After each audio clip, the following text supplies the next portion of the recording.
Magandang gabi, mga idol.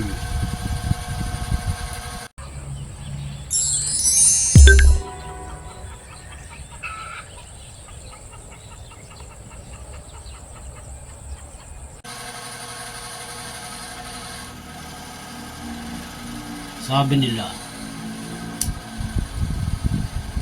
pag malapad daw ang ilong, faithful.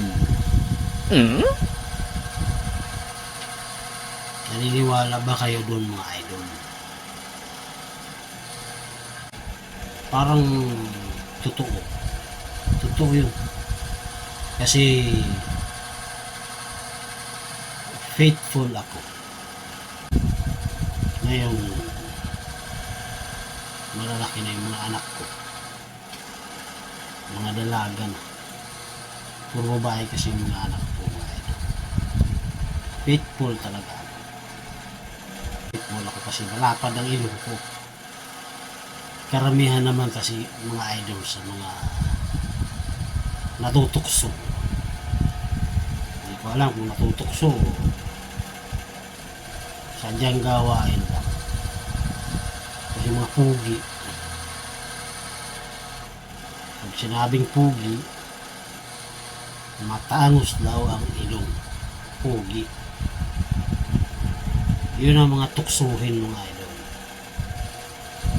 Kasi ano yun, lapitin ng chicks yun. Alam din yun ng mga babae, mga karelasyon nila.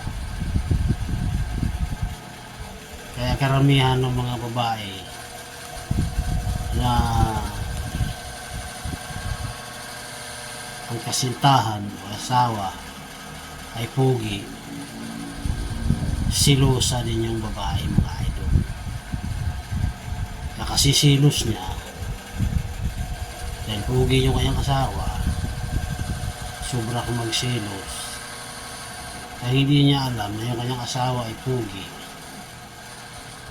lapitin ng babae yun. Kaya ang nangyayari,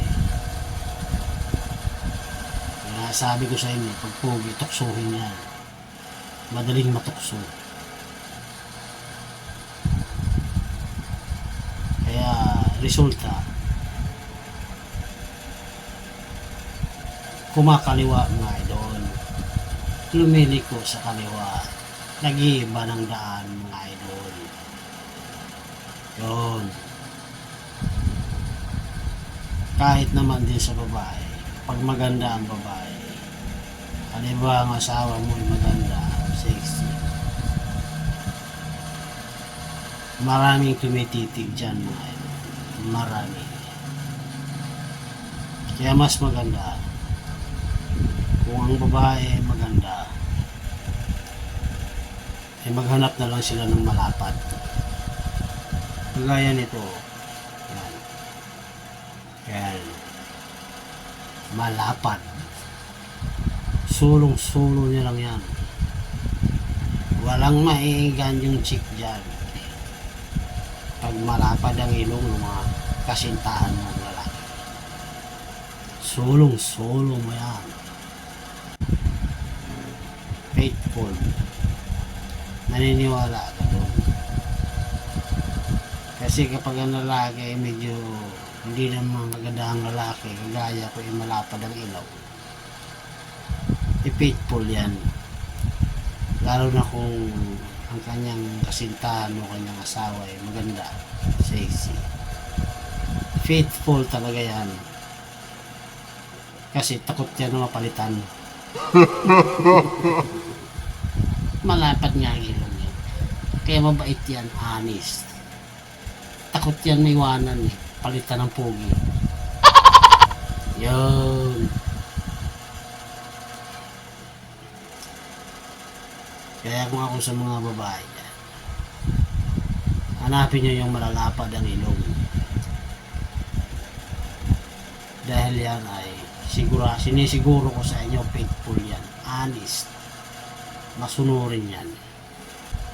sadyang faithful lang talaga ang mga lalapad ng ilong. Kasi bihira yan eh. Bihirang-bihira yung kalat ng ilong. Diba?